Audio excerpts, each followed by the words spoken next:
할렐루야. 사업 예배에 나오신 모든 성도님들 주님의 이름으로 사랑하고 축복합니다. 유빌라테 찬양 감사합니다. 제가 유빌라테 성가대를 보면 상당히 미안한 마음이 있어요. 여기 저희 집사람이 여기 유빌라테 성가대를 섬기고 있었는데 우리 소년부의 교사가 절대적으로 부족한 관계로 제가 또 교육부 총괄을 맡고 있는데 책임을 져야 되는데 도통 책임질 방법이 안 보이는 거예요. 그래서 유빌라테 성가대를 섬긴 우리 집사람 보고 좀 가주세요 라고 부탁을 하고 보냈는데 그럼에도 상당히 죄송합니다. 왜냐하면 항상 섬기는 자리에 있는 분들을 다른 데로 옮기면 그러면 우리는 아무것도 아닌가 라는 생각이 드실 수도 있고 해서 그게 아니라 정말 생명이 필요한 곳에 너무 급하니까 여러분이 선교사 한 명 파송했다라고 생각하시고 미안한 마음들 받아주시면 좋겠습니다. 담임 목사님이 한 2주간의 일정으로 지금 실업인 선교회와 함께 미국에 가 계십니다. 그래서 여러 가지 나사렛 역사를 통해서 다녀오는 모든 걸음들마다 실업인 선교회와 그 다니는 모든 시간들 속에 특별한 하나님의 은혜가 있기를 기도해 주시고 긴 여정들 가운데 지치지 않도록 여러분들이 기도해 주시면 감사하겠습니다. 우리가 일반적으로 신구약 성경은 전부 다 몇 권으로 알고 계시죠? 그렇죠. 성가대 아주 뛰어나게 66권이라고 잘 가르쳐 주셨어요. 구약 성경이 39권이고 그리고 신약 성경이 27권이기 때문에 우리가 39, 27 우리 어렸을 때부터 계속 그렇게 외웠지 않습니까? 그런데 성경을 좀 더 구체적으로 이렇게 살펴본 사람들이라면 성경이 인간의 수인 66권의 책이 아니라 하나님의 수인 70이라는 완전한 수의 책이라는 것을 우리가 알 수 있습니다. 왜 그런지 아세요? 갑자기 제가 이런 얘기하니까 저를 이단으로 생각하지 마시고 왜 성경을 70권의 책으로 볼 수 있냐고 하면 무엇 때문에 그럴까요? 오늘 우리가 읽었던 말씀이 있는 시편 때문에 그렇습니다. 시편은 몇 권으로 되어 있는 책이죠? 5권으로 되어 있는 책이에요. 좀 읽어보시면 제1권, 제2권, 제3권, 제4권, 제5권에서 시편은 5권으로 되어 있는 책입니다. 그래서 성경을 우리가 읽고 있는 이 신구약 성경을 다 합치면 70권의 책, 하나님의 수인 완전한 수의 책인 70권의 책임을 알 수 있습니다. 그냥 무시할 수도 있고 그냥 39, 27 그냥 외울 수도 있겠지만 우리가 하나님의 말씀을 대하는 이 책을 그냥 66권이에요 라고 그냥 우리가 외우기 좋은 숫자보다는 하나님의 의미와 관심을 담아서 완전한 하나님의 책으로 기억하고 그렇게 우리가 마음을 갖는 것이 중요하지 않을까 싶은 생각이 듭니다. 제1권은 1편에서부터 41편, 제2권은 42편에서 72편, 3권은 73편에서 89편, 4권은 90편에서 106편, 그리고 5권은 107편에서 150편으로 시편이 구성되어 있습니다. 제가 이렇게 말씀을 빨리 드렸지만 그러면 오늘 읽었던 우리 시편 40편은 어디에 속한 책인지 아시겠죠? 몇 권에 들어있죠? 그렇죠. 상당히 수준 높은 우리 성도님들 1권에 딱 들어있습니다. 1권 끝에서 두 번째 시가 오늘 읽은 시편입니다. 여러분 오늘 말씀을 일단 읽어보시면 알겠지만 오늘 시편 40편 말씀을 읽을 때 조금 시력이 좋으신 분들은 본문을 읽으시면서 이 시편이 누가 지은 시인지도 아셨을 거예요. 그렇죠? 보통 시편을 읽어보면 시편 제일 윗줄에 제목들이 나올 때가 있어요. 누구의 시라고 기록되어 있습니까? 오늘 시편은 다윗의 시라고 기록되어 있습니다. 시편의 시들은 제목이 여러 그 시가 쓰여진 배경에 대해서 설명하고 있는데 이 시는 그러한 배경에 대한 설명은 없고 단지 다윗의 시라고 적혀 있습니다. 어떠한 다윗의 배경들, 어떠한 다윗의 삶을 통해서 이 시편이 기록되어졌는지는 알 수는 없지만 그러나 본문 2절 말씀을 보면 구체적인 상황을 기록하고는 있지는 않지만 다윗이 얼마나 어려운 시기를 이겨내고 지은 시인지 우리가 알 수 있습니다. 2절 말씀을 보세요. 나를 기가 막힐 웅덩이와 수렁에서 끌어올리시고 내 발을 반석 위에 두사 내 걸음을 견고하게 하셨도다 라고 기록하고 있습니다. 표준세번역 성경에서는 이 기가 막힐 웅덩이 그리고 기가 막힐 웅덩이와 수렁에 대해서 이렇게 표현해 뒀어요.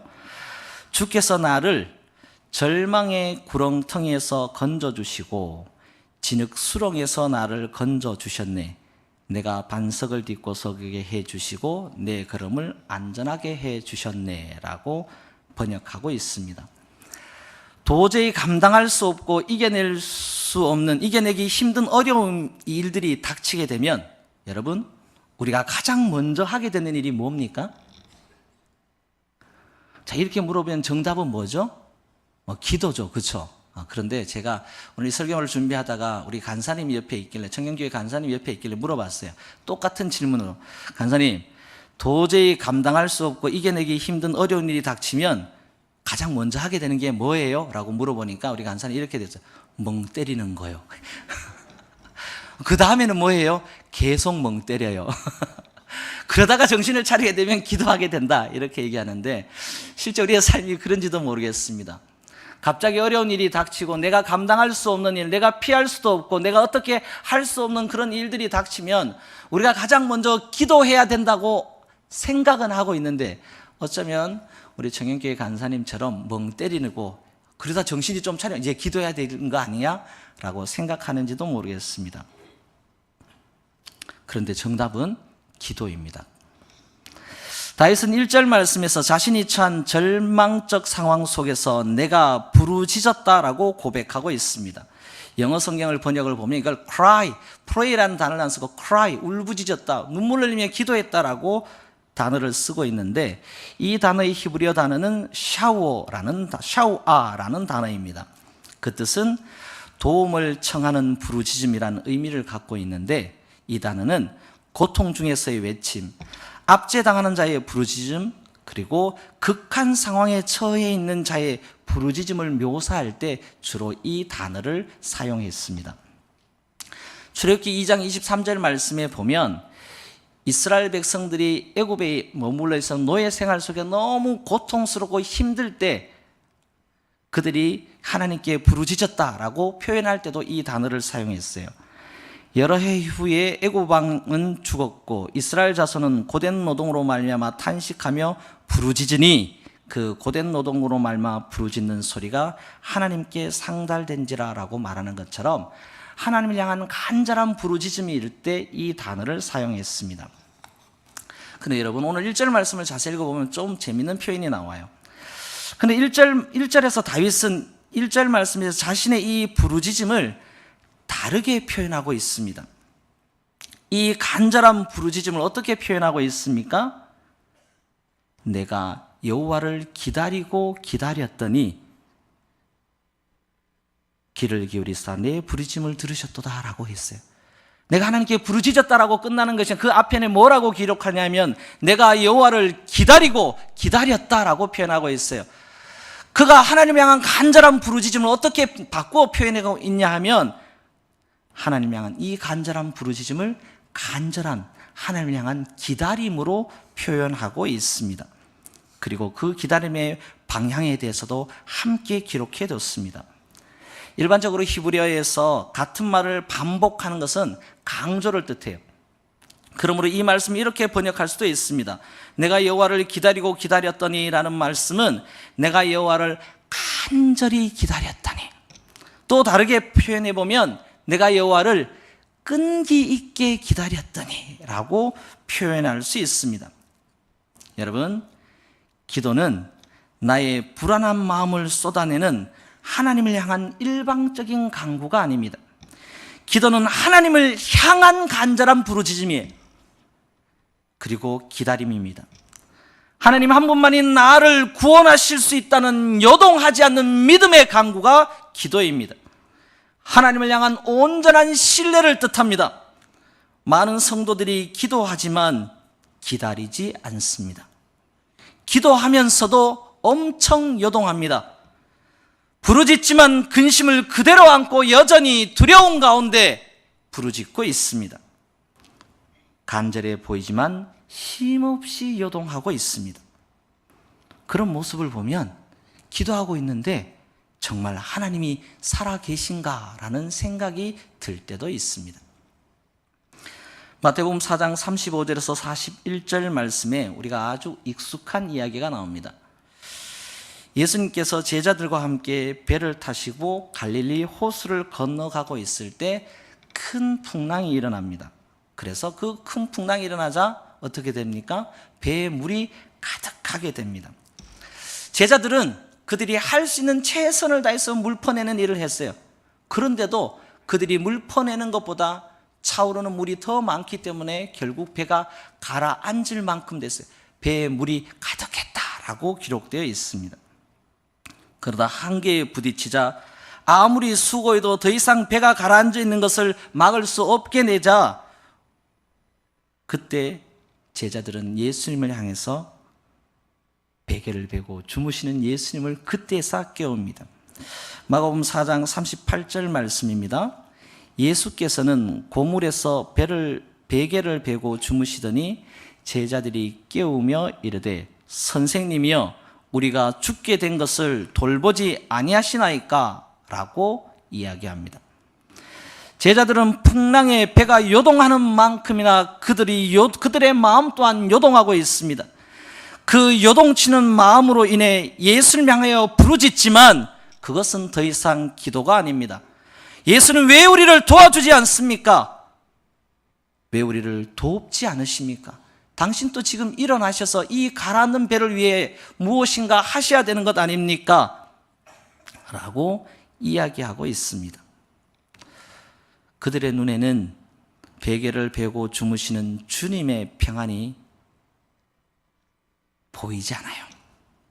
베개를 베고 주님이 주무시는 주님의 평안이 오히려 제자들에게는 원망하는 이유가 되었습니다. 그 평안을 바라보며 하나님의 구원을 기다리며 인내할 여유가 그들에게는 없었습니다. 왜냐하면 그들의 흔들리는 중심으로 인하여 예수님을 바라보고 있지 못하기 때문에 그렇습니다. 그들의 눈에 예수 그리스도가 그 주님이 보이긴 하지만 그보다 더 중요한 것은 그 배에 가득 찬 물이며 여전히 요동하고 흉흉한 바다가 그들의 눈에는 훨씬 더 먼저 들어왔기 때문에 그렇습니다. 이 순간 예수님은 하늘과 땅을 다스리시는 전능하신 하나님이 아니라 자신의 괴로움을 돌아보지 않는 나쁜 선생님에 불과합니다. 기도는 하나님을 향한 분명한 방향이 있습니다. 하나님이 행하실 때까지는 인내하는 기다림이 있습니다. 문제 해결을 위한 하나님의 구원을 기다리는 간절한 부르짖음, 하나님의 구원을 기다리는 간절한 부르짖음, 이것이 기도입니다. 기도의 응답은 나를 둘러싼 문제의 해결들 그 자체가 아니라 그 문제 속에서 자신을 구원하시는 하나님을 바라보는 것, 그것이 기도입니다. 내가 여호와를 기다리고 기다렸더니, 기도의 응답을 기다렸던 다윗은 2절 하반절에서 이렇게 이야기합니다. 내 발을 반석 위에 두사 내 걸음을 견고하게 하셨도다 라고 고백하고 있습니다. 많은 사람들이 어려움이 해결되고 문제가 사라지는 것을 기도 응답이라고 생각하지만 이것보다 더 중요한 것은 흔들리지 않는 반석 위에 서도록 나를 세워주시는 하나님을 발견하는 거예요. 시편 62편에서는 이러한 기다림과 하나님을 향한 믿음의 인내에 대해서, 이러한 마음의 중심에 대해서 이렇게 고백했습니다. 내 영혼아, 나의 영혼아, 잠잠히 하나님을 바라라. 물은 나의 소망이 그로부터 나오는도다. 오직 그만이 나의 반석이시오, 나의 구원이시오, 나의 요새이시니 내가 흔들리지 아니하리로다. 우리가 주님 안에 있으면 요동하지 않습니다.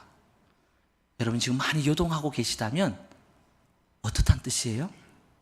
주님 안에 있지 않다는 뜻이겠죠. 이것은 상황의 문제가 아닙니다. 기도의 방향에 대한 문제예요. 우리의 중심이 누구 안에 있는지에 대해서 묻고 있는 것입니다. 하나님의 약속의 말씀을 통하여 현실을 직시하고자 하는 믿음에 대하여 이야기하고 있는 거예요. 지금 내가 얼마나 어려운지에 대해서 이야기하는 것이 아니라 이 어려움의 현실들은 분명히 우리 눈에 보이지만 이것을 어떤 믿음의 말씀으로 내가 이 현실을 직시하고 있는지에 대한 물음입니다. 그렇기 때문에 다윗은 시편 23편 4절에서 흔들리지 않는 중심에 대해서 이렇게 고백했습니다. 내가 사망의 음침한 골짜기를 다닐지라도 해를 두려워하지 않을 것은 주께서 나와 함께 하심이라. 주의 지팡이와 막대기가 나를 안위하시나이다. 오직 하나님 한 분만이 나의 구원과 소망이시기에 그렇기 때문에 내가 흔들리지 않는 것입니다. 무슨 문제가 해결됐기 때문이 아니라 그분이 나의 소망이시기에, 구원이시기에 내가 흔들리지 않는다는 것입니다. 아니요, 잠시 흔들릴지 모르겠지만 내가 하나님을 기억함으로, 시선을 고정함으로 굳게 설 수 있다는 것을 의미합니다. 하나님께서 내 발을 반석 위에 두사 내 걸음을 견고하게 하셨습니다. 신약 성경에서는 바울 사도는 주님 안에서 기도하는 중심들을 이렇게 이야기해 줍니다. 빌립보서 4장 6절과 7절, 12절과 13절 말씀에 보면 아무것도 염려하지 말고 다만 모든 일에 기도와 간구로 너희 구할 것을 감사함으로 하나님께 아뢰라. 그리하면 모든 지각에 뛰어난 하나님의 평강이 그리스도 예수 안에서 너희 마음과 생각을 지키시리라. 나는 비천에 처할 줄도 알고 풍부에 처할 줄도 알아 모든 일 곧 배부름과 배고픔과 풍부와 궁핍에도 처할 줄 아는 일체의 비결을 배웠노라. 내게 능력 주시는 자 안에서 내가 모든 것을 할 수 있느니라. 그리고 로마서 8장 28절 말씀에 다시금 또 이렇게 고백합니다. 우리가 알거니와 하나님을 사랑하는 자 곧 그 뜻대로 부르심을 입은 자들에게는 모든 것이 합력하여 선을 이룬다 말씀합니다. 또한 우리 주님 또 요동하는 우리들 향해서 이렇게 말씀하십니다. 평안을 너희에게 끼치노니 곧 나의 평안을 너희에게 주노라. 내가 너희에게 주는 것은 세상이 주는 것 같이 아니하니라. 너희 마음에 근심하지도 말고 두려워하지도 말아라 라고 말씀하셨습니다. 우리를 요동치 않게 하시는 하나님을 바라보는 것, 이것이 기도의 방향이며 이것이 기도 응답의 시작입니다. 우리가 자주 오해하지만 기도의 목적은 내가 원하는 일이 이루어지는 데 있지 않습니다. 기도의 응답의 목적은 하나님을 아는 데 있으며 실제 참된 기도의 열매는 하나님을 찬양함으로 드러납니다. 만약 오늘 시편 40편 2절 말씀으로 이 모든 시편이 끝이 난다면 우리는 위기 탈출이 기도의 목적으로 생각할 수도 있겠습니다. 그러나 3절에서 10절 말씀은 위기의 탈출은 기도의 가정일 뿐 진정한 기도의 목적은 하나님을 아는 데 있음을, 그 하나님을 배우는 데 있음을 우리에게 가르쳐 줍니다. 우스갯소리 같지만 목회자들이 신앙생활을 잘하라고 하면 가장 먼저 기도의 생활을 세워가라고 얘기할 때 새벽기도 열심히 하세요 라고 말하지 않습니까? 그런데 기도 안 하는 사람이 갑자기 새벽기도 나오면 덜컥 마음이 내려앉죠. 왜 그럴까요? 저 집안에 무슨 일이 있나 라고 싶어서. 그러다가 갑자기 보이지 않아요. 그러면 어떻게 된 걸까요? 기도의 응답이 있구나 라고 생각하기 쉽습니다. 우리가 실제 그렇게 기도하고 있지는 않습니까? 우리 기도하는 목적을 내게 두고 살아가고 있지는 않습니까? 오늘 읽었던 시편 3절에서 10절 말씀 우리가 다시 한번 조용히 읽어봅시다. 새 노래 곧 우리 하나님께 올릴 찬송을 내 입에 두셨으니 많은 사람이 보고 두려워하여 여호와를 의지하리로다. 여호와를 의지하고 교만한 자와 거짓에 치우치는 자를 돌아보지 아니하는 자는 복이 있도다. 여호와 나의 하나님이여, 주께서 행하신 기적이 많고 우리를 향하신 주의 생각도 많아 누구도 주와 견줄 수 없나이다. 내가 널리 알리어 말하고자 하나 너무 많아 그 수를 셀 수도 없나이다. 주께서 내 길을 통하여 내게 들려주시기를 제사와 예물을 기뻐하지 아니하시며 번제와 속죄물을 요구하지 아니하신다 하신지라. 그때 내가 말하기를 내가 왔나이다. 나를 가리켜 기록한 것이 두루마리 책에 있나이다. 나의 하나님이여, 내가 주의 뜻 행하기를 즐기오니 주의 법이 나의 심중에 있나이다 였나이다. 내가 많은 해중 가운데서 의의 기쁜 소식을 전하였나이다. 여호와여, 내가 내 입술을 닫지 아니할 줄을 주께서 아시나이다. 내가 주의 공의를 내 심중에 숨기지도 아니하고 주의 성실과 구원을 선포하였으며 내가 주의 인자와 진리를 많은 회중 가운데서 감추지 아니하였나이다. 여러분, 우리가 기도 응답을 받았다는 실제적인 증거가 무엇입니까?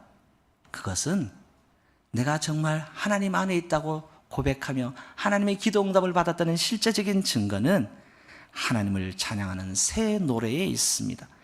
이전에 알지 못했던 하나님을 아는 지식과 그 은혜의 풍성함을 내가 감출 수 없어서 이 일을 통하여, 이 환난을 통하여 나를 이겨내게 하신 그 하나님의 손길과 성품과 인내하심이 얼마나 큰지, 이 위기의 상황을 탈출하는 그것 자체가 아니라 그 하나님이 나의 반석 되심을 알게 된 것, 그것을 나의 삶으로 고백하게 되는 것, 그것을 증거하게 되는 것, 그것을 내 입술로 새 노래로 찬송하게 되는 것, 그 찬양이 있는 그 사람에게 참된 기도의 응답이 있다고 생각이 듭니다. 여호와를 의지하지 않고 교만한 자와 거짓에 치우친 자를 돌아보지 아니하는 자는 복이 있도다. 여호와여, 나의 하나님이여, 주께서 행하신 기적이 많고 우리를 향하여 주신 생각도 많아 누구도 주와 견줄 수 없나이다.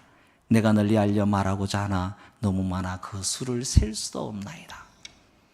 기도하는 주의 백성들에게 이와 같은 복이 있게 되기를 간절히 소원합니다. 여러분, 무엇을 알고 싶으신 거예요? 무엇을 위해 이 자리에 앉아 계신 겁니까? 무엇에 대하여 여러분의 방향을 고정시키고 계신 겁니까? 여러분이 신 현실에 대한 이야기입니까? 아니면 이 현실을 관통하고 계신 하나님의 주권과 그 능력에 복종하고자 하는 우리의 섬김과 우리의 중심을 이야기하고 있습니까? 참된 기도의 응답은 내 안에 하나님의 뜻을 행하고자 하는 즐거운 마음이 솟아난다고 오늘 말씀에서 또한 가르칩니다. 우리가 참된 기도의 자리에 있었다면, 내가 지금 걸어가는 것이 참된 기도의 자리며 하나님과 만나는 기도의 자리에 있다면, 우리가 또한 발견하게 되는 것은 우리의 마음속에, 우리의 중심 속에 하나님의 뜻을 행하고자 하는 즐거운 마음이 우리 속에 솟아난다는 거예요. 8절 말씀에 나의 하나님이여, 내가 주의 뜻 행하기를 즐기오니 주의 법이 나의 심중에 있나이다 하였나이다. 우리의 마음속에 하나님을 향한 열심이 생겨나요. 여러분이 기도하고 있다면 이와 같은 일들이 일어나야 해요. 여러분이 정말 간구하고 있다면, 여러분에게 기도의 응답이 있었다면, 다른 모든 문제 해결을 넘어서 내 중심 속에 솟아나는 하나님의 뜻을 행하고 싶은 간절한 소원들이 우리 속에 일어난다고 가르칩니다. 또한 시편 기자는 내가 참된 기도의 응답이 있었을 때 하나님의 구원을 감사하며 간증하게 된다고 고백하고 있습니다.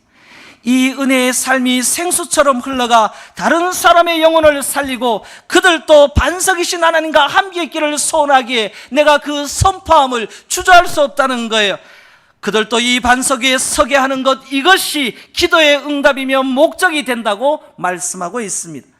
내가 많은 회중 가운데서 의의 기쁜 소식을 전하였나이다. 여호와여, 내가 내 입술을 닫지 아니할 줄을 주께서 아시나이다. 내가 주의 공의를 내 심중에 숨기지 아니하고 주의 성실과 구원을 선포하였으며 내가 주의 인자와 진리를 많은 회중 가운데서 감추지 아니하였나이다. 많은 분들이 기도의 응답을 받았다고 하는데 실제적으로 우리 속에, 우리의 삶 가운데, 우리의 회중 가운데 어떤 증거가 있습니까? 어떤 하나님을 향한 간증들이 있습니까? 정말 기도하신 거 맞습니까? 정말 하나님 향하여 바라보신 것 맞습니까?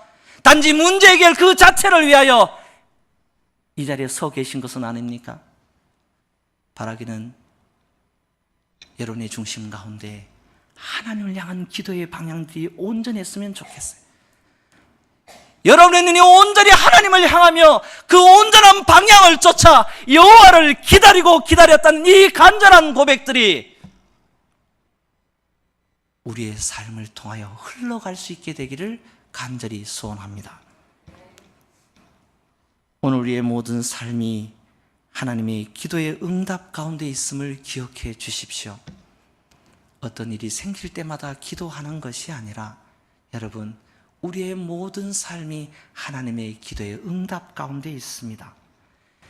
요동하는 상황적 현실보다 먼저 하나님을 향하여 내가 여호와를 향하여 기다리고 기다렸다는 이 시편 기자의 고백처럼 그냥 읽어버리지 마세요. 내가 여호와를 향하여, 내가 여호와께 기다리고 기다렸더니라고 그 부르짖음의 방향들이 온전하였던 이 다윗의 고백처럼 여러분의 시선을 온전히 하나님 향하여 고정할 수 있게 되기를 간절히 소원합니다. 오직 하나님 한 분만이 나의 구원이심을 선포하십시오. 하나님 한 분만이 여러분의 구원이심을 미리 선포하십시오.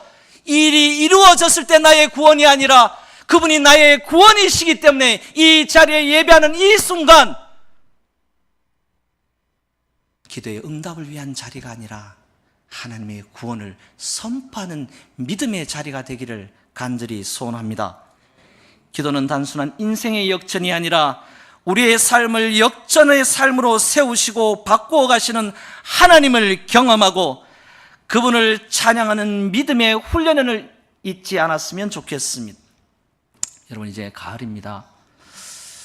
제가 중보 기도 때마다 항상 우리 같이 교회를 위해서 기도하는 기도의 제목 중에 하나는 우리 교회 안에 기도의 자리가 튼튼해졌으면 좋겠다라고 기도합니다. 우리 수요일 날 중보 기도도 있고 목요 중보 기도회도 있고 토요일 날 기도의 시간도 있습니다. 그리고 새벽 예배 기도의 시간도 있습니다. 항상 교육자들이 고민입니다. 와, 기도의 자리가 비어간다. 채워지지 않는다. 그건 무엇을 뜻해요? 우리가 이제껏 기도했다고 얘기했는데 한 번도 제대로 기도한 적이 없는 거예요. 하나님을 향한 시선이 우리 속에 없다는 것을 의미해요. 가을이면 또 다음 달부터 40일 특세가 시작됩니다. 한번 해봐야지. 이게 기도가 아니에요. 한번 끝내봐야지. 이게 기도가 아닙니다.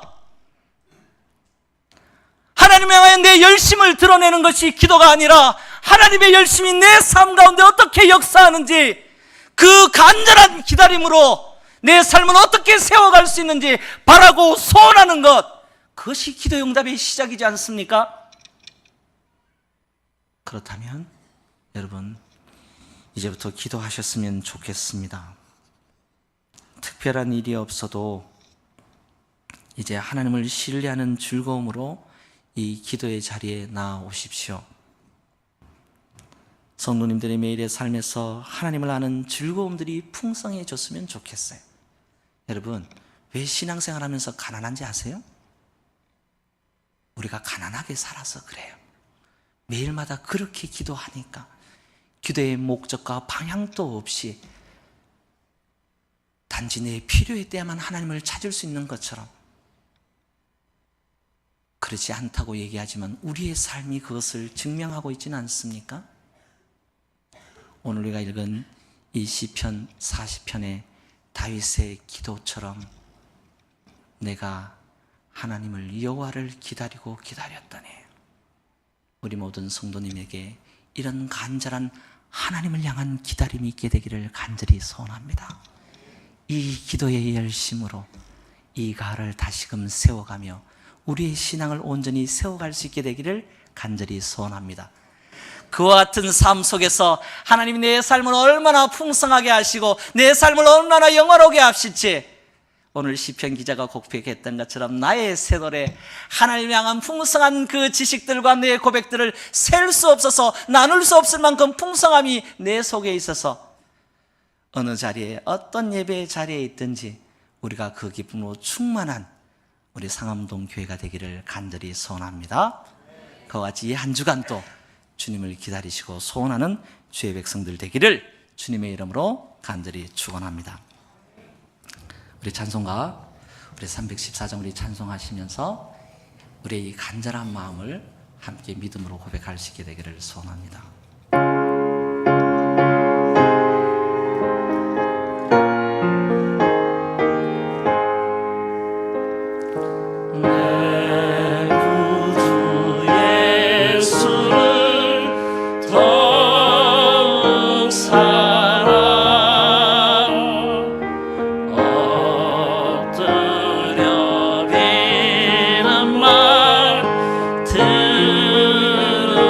들으소서.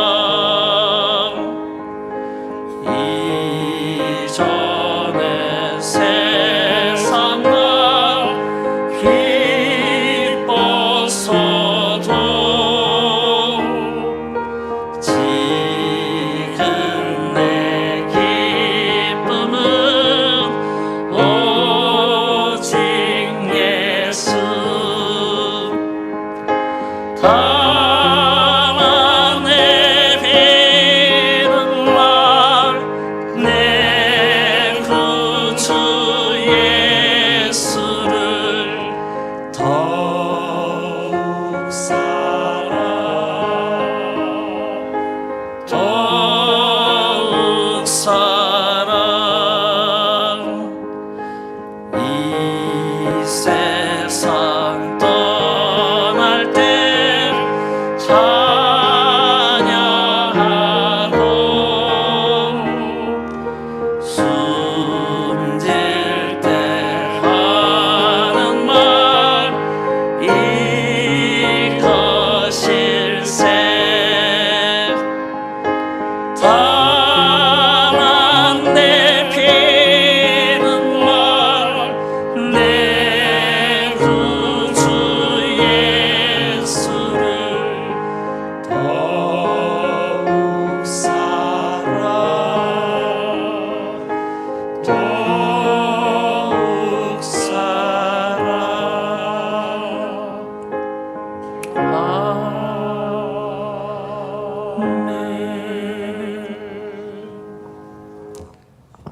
지금은 우리 주 예수 그리스도의 은혜와 아버지 하나님의 크신 사랑과 성령 하나님의 교통하심이 현실의 벽을 넘어 온전히 아버지 하나님의 구원을 사모하며 그 영광이 나의 삶이 되기를 고백하는 모든 주의 백성들에게 이제로부터 영원까지 함께 계시기를 간절히 축원하옵나이다.